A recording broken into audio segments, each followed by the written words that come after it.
The following podcast is a next level production.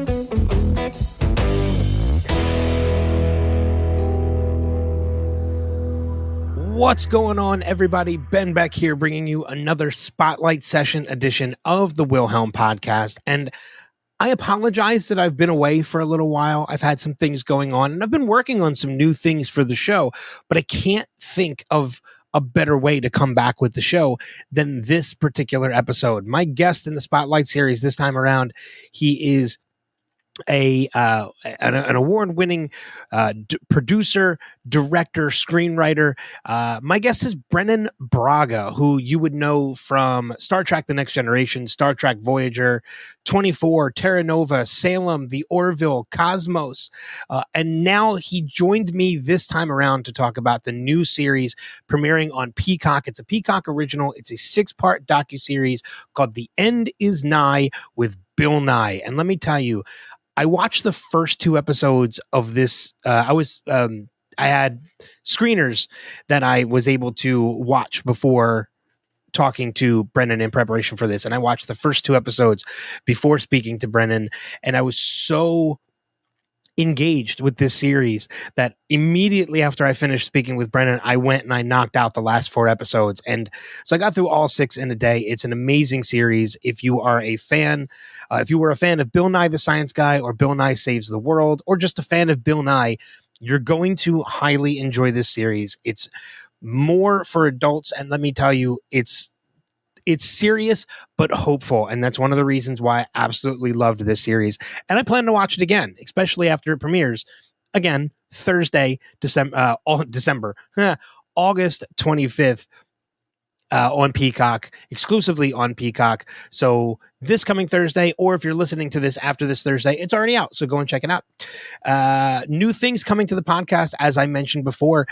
Some of you might be watching this. If you're listening to this, there's now video available for you to watch it. So going forward, every podcast is going to have a video version available to watch on YouTube and Twitch. So that includes the top 5 formatted episodes and celebrity conversations. If the celebrity is okay with the video, we'll have a video version of it. But video versions of everything going forward. So if you're watching this right now, hello out there. If you're listening to it, I encourage you to check out the video versions as well. Make sure you're following the podcast on social media at Wilhelm Podcast on Instagram and Facebook. I'm stumbling over my words and I apologize. Again, first time back in a little bit after a break. WilhelmPodcast.com is where you can go to find all the places you can subscribe to the podcast. So if you're not already, I highly encourage you to do so. And of course, going forward, the video versions you can follow on my Twitch stream, my personal Twitch stream, which is twitch.tv/IamBenBeck. While you're at it, if you want to follow my personals, I am Ben Beck on Instagram and on Facebook as well. And of course, the new YouTube page that will be set up by the time you're hearing this is youtube.com/Wilhelm Podcast. So very easy things to remember. This conversation with Brennan was absolutely fantastic. I'm so excited that I got the opportunity to speak to him, as he's been a part of so many things that have built my love for science fiction. We got to talk about Cosmos, we got to talk about the Orville, which anybody who knows me knows I'm incredibly passionate about that show and my love for that show, my admiration for that show. And now this one, The End Is Nigh with Bill Nye. And I'm happy to say that I believe Brennan is probably going to be coming back on the podcast as well. So we can talk more. We can talk Trek. We can talk Star Trek Generations, Star Trek First Contact, and so much. All the projects he has a hand in. Special thanks to the wonderful people over there at NBC and Peacock for getting this set up and allowing me this opportunity. Hopefully, I look forward to working with them more in the future. But in the meantime, please enjoy this amazing conversation with director, producer, and screenwriter Brannon Braga.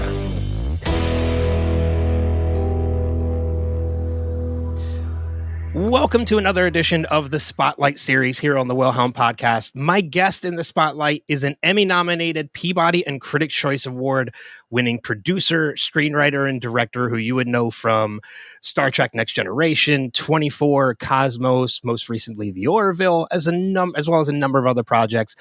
His newest project, The End Is Nigh, is a 6-part docu-series with Bill Nye coming to Peacock this week, Thursday, August 25th.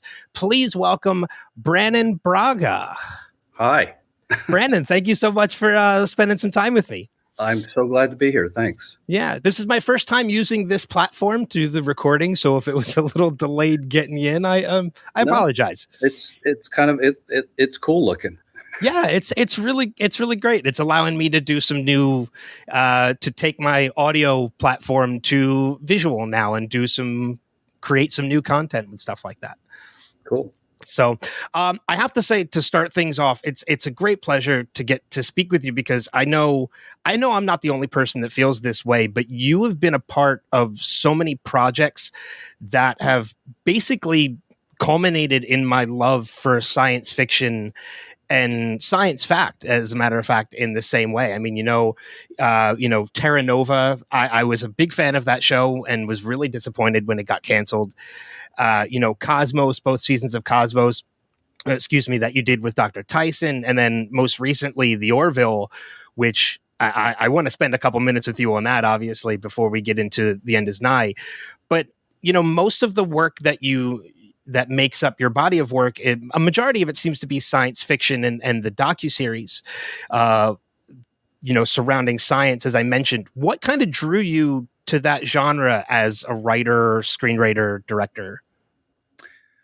Well, I had an interest in science fiction from an early age. I mean, science fiction has been a part of movies since the dawn of cinema. I mean, One of the first movies is a rocket hitting the moon, which is a big face. I can't remember, French filmmaker, maybe the Lumiere brothers. I can't remember, but science fiction is a great way to explore all sorts of different stories and themes that are extraordinary and take it out of the realm of the ordinary. And it's just more fun. I was a big Twilight Zone fan growing up because, as I would learn later, I just loved the writing. I realized what set that show apart was Rod Serling, and that made me want to get into writing. Yet you can kind of see a little bit of that influence too with Cosmos and now The End Is Nigh, because it is kind of similar in that aspect. But you mentioned Rod Serling, kind of being the host of the stories that are being told, and now that's very similar with with Dr. Tyson, with Cosmos, and now Bill Nye with The End Is Nigh. Particularly The End Is Nigh, where I would joke around on the set that he's Bill Serling. He's kind of taking you into this some dark, disastery storylines. Yeah, for sure. I mean, you can definitely see the influence in that now that you mentioned the Twilight Zone as well.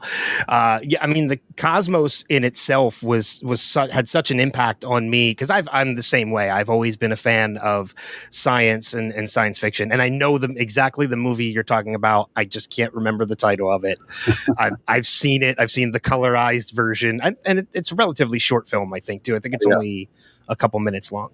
But Cosmos introduced me to that world of Cosmos. I mean, I had only heard of Carl Sagan coming up through high school, and then getting to see Cosmos and dive into that world, both with Space-Time Odyssey and Possible World. It actually made me go back to watch the original series with Carl Sagan. And I've rewatched not only the original series, but both of the most recent series a number of times, and it still blows my mind every time I watch those series, and I think I still pick up on something new almost every time I watch it. I was in high school. I think I was a freshman when the original Cosmos came out with Carl Sagan, and it had such a profound impact on my life. It sparked a lifelong interest in not just astronomy, but science. It made me realize what critical thinking was. It gave me a lens through which to see reality more clearly. I didn't really understand what science was until I saw that show. and I listened to Carl, and I so lucky, and it's so surreal to me that a couple decades later, I'd be making the new one with Ann Druyan, who co-wrote the original with Carl. She was married to Carl, and it was really a great responsibility to not screw it up. I can imagine. A lot of pressure. We captured the feeling that I had watching the original, which was oftentimes would almost move you to tears at how awesome the universe, how magical and amazing the universe is, and the awe that it inspires. It's just a certain feeling, and I think we accomplished it. Yeah, you absolutely did. I mean, I can think of one thing just off the top of my head now that really kind of did the same thing to me, the same effect you had watching the original, me watching the new series that you were a part of, is the whole cosmic calendar, and how our lifetimes are such just a small, like a second of that calendar of a year. Like it's so awe-inspiring, and it's almost tough to put your head around how realistic that actually is. And it kind of, it does. It draws an emotion. It does. It's humbling. It's mysterious. It's awe-inspiring. It's a mixed. It's just a feeling that's hard to pinpoint. By the way, the cosmic calendar was in the original, mm-hmm. and what we did was we brought it into the modern day visual effects realm and did something even more spectacular with it. But it was, I remember the original Carl Sagan with the original cosmic calendar, and he and Ann Druyan were such geniuses at coming up with ways to convey big science. How do we convey the long passages of time? Because we don't think that way. And they came up with the calendar. It was just genius. Yeah. And humanity is a fraction of a second at the very, very, very end of the calendar. Yeah, it's like I remember just that first episode of watching that before I had watched the original series. As I mentioned, I went back and watched it afterwards. Yes. It was just so awe-inspiring to me that, like, from that episode on, just starting off with that, I could not wait to dive into it. And then I got so excited when the second series was announced and came back. So, I mean, I applaud you on that, because, again, like, as I mentioned, you've been a part of so many projects that have been part of my love for science and science fiction. By the way, you saying that makes it all worthwhile. Truly. Yeah, I'm glad. But another project I just want to spend 1 or 2 minutes on, and then we're going to move on to The End Is Nigh, because I absolutely want to talk to you about that. I have to mention the Orville. Like, I am anybody who knows me knows I'm such a massive, not only fan of that show, but I've been a huge cheerleader for that show. I have gotten so many of my friends to give that show a shot, and those people have grown to love the show as well, that we were so excited for season 3. And then season 3, you just blew 1 and 2 out of the water. I mean, season 3 was incredible. Thank you. That was Seth's vision. When he wanted to move the show from network television to Hulu, so that we could do longer episodes, I had no idea what he actually intended, which was to make a movie every week. Yeah, it's like 10 movies. Yeah, and I mean, like, a couple of them are not, like, almost 90 minutes long. They are, but the storytelling, it's not just the visual effects are feature film quality. I think the next to last episode has the biggest space battle I've ever seen on television. And has more shots in it, visual effects shots, than an average Marvel movie. It's just, but the emotional scope of the storytelling is what I'm most proud of. I think I got emotional and teared up almost every episode of season 3. And almost every episode, if not every episode. Yeah. I mean, the episode with Gordon going back in the past is probably my favorite episode of the 3rd season. But in addition to being one of the executive producers on the series and one of the writers on the series too, I kind of credit you as far as the show in directing as well, because I know you directed a number of episodes in the first season. And one of the things I would always tell people when I was cheerleading for the show and telling them to watch it, I would always tell them you have to get to the third episode, because that third episode about a girl, I think really solidifies what the show was about to become. That's such a very keen insight. And I don't know if you're aware, that episode was originally like episode 8 or 9 in the season, and Seth wanted to pull it up to air as soon as possible because he was like, this is what the show is, and people need to know this as early as they can. So he moved the show up to episode 3 for that very reason that you're saying. And it's going to be like, people are going to accept this or they're not, but they need to know that this is a serious science fiction show, that we're not making fun of science fiction. Mm-hmm. Yeah. And that's exactly what I got from watching that episode, and what I tell people when I get them to give the show a chance. I'm like, 1 and 2 are kind of establishing of the characters and what we're getting. And the show definitely has humor going forward. But that third episode, as I mentioned, that you directed, that really sets the tone for what the rest of the show is going to be. And of course, that storyline turns out to be one of the great storylines. It continues all the way through season 3. Yeah, it's pretty awesome. Yeah. I know we're limited time, so I definitely let's dive into The End Is Nigh. Yeah. Because I definitely want to talk about that. It's a Peacock original 6-part docu-series releasing this week, as I mentioned, this Thursday, August 25th, exploring both myths and realities from natural and unnatural threats. I had the chance to see the first couple episodes already. I'm really looking forward to finishing the rest of them. As I mentioned with Cosmos, this is not your first foray into this. Where did the idea for this series come from? So you saw the first 2. I saw the first 2. I've seen the first 2 episodes. Okay, yes. Great. That's good to know. I'll ask you about that in a second. The idea was Seth's idea, and he was commenting kind of at the height of the pandemic. There was a lot of fear mongering going on television, on cable news and other places, and he's like, how can we use that for good, and we came up with this idea of doing a science disaster show where the first half would hopefully kind of scare the crap out of you, and grab you by the collar and immerse you in an entertaining but terrifying tale, and then which culminates in Bill's death in some unexpected way. And then in the second half, bring Bill back to show you how we can survive and leave on a hopeful note that humans have had their backs against the walls many times, and we've come through it, and we can do it again. And science plays a big part of that. Yeah, I mean, and that's one of the things I wanted to mention too in watching those first 2 episodes is I feel like from the first 2 episodes that I've seen, I mean, I was a big fan of Bill Nye, the science guy. I watched Bill Nye Saves the World from Netflix. And then watching this, I honestly think this might be Bill at his best. And that's saying a lot considering all that he's done. But at the same time, like there in those first 2 episodes, there are moments that legit scared the hell out of me.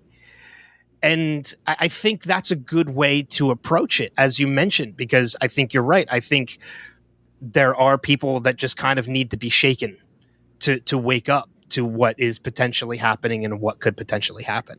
Well, look, this is the first review of the show, so I'm very keen to hear what you think about the first 2 episodes and whether they're working. I can tell you, I feel privileged that I'm the first review of the show that you're getting. It's, if not one of them, I can tell you the first 2 episodes are, I'll give it to you from my personal perspective. I tend to prep a lot for interviews while I'm watching screeners and things like that. I take notes of what I'm watching and then take notes about the person I'm speaking with. I didn't take any notes during it because I was stuck to watching what I was watching. I was so engaged in what I was watching that I legit had to pause at certain moments in order to take the notes because I didn't want to miss anything that was happening Great. on the screen.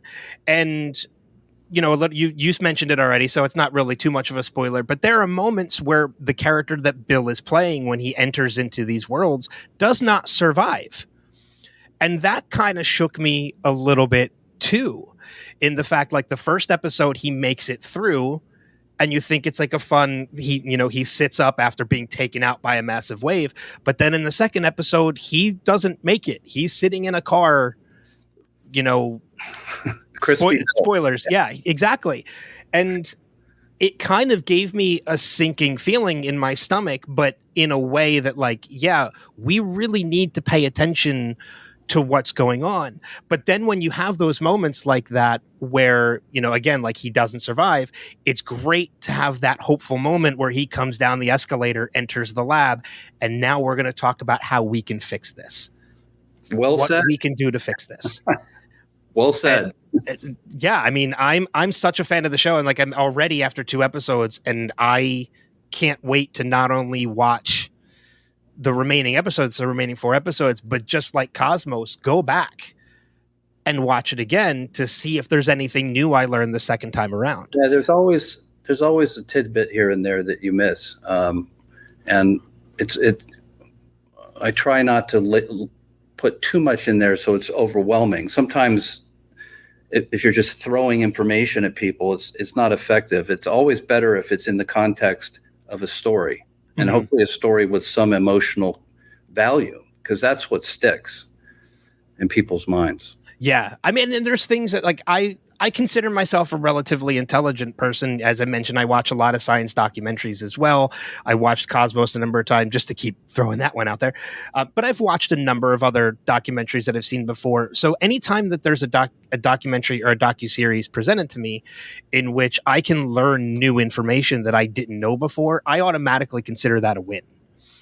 So I learned more about Old Faithful and Yellowstone National Park that I didn't know. I had no idea that area, again, this is a little spoilery for people who haven't seen it yet, but I had no idea that area was as massive as it was.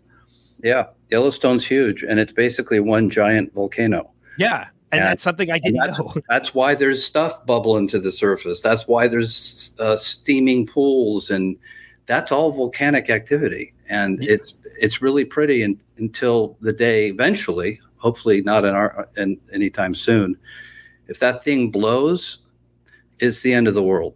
Yeah. Yeah. And you project that incredibly well in the series as well. But again, the hopeful moments and everything that follow it up about how not only can we kind of somewhat prevent this, but how can we use these natural disasters to our advantage as a humanity? That's right. At the same time, using that volcanic energy from Yellowstone, that it could basically power the entire continent. That's right. It makes you think, why are we not doing this? Yeah. Geothermal energy is something that I didn't know a lot about. And I'm like, this is ridiculous. Like, this is a boundless, free source of energy that actually is being used. It powers Iceland, essentially. Mm-hmm. There obviously have a lot of volcanoes, but hopefully people and young people are inspired to look into this and other things that the show depicts. There are ways to benefit from volcanoes. They don't have to be just destroyers. Yeah. One of the other questions, I know we're getting to the last minute or two, but one of the questions I wanted to ask before I let you go is, you kind of mentioned it a little bit earlier about, like, the naysayers. There's the climate change deniers out there and such.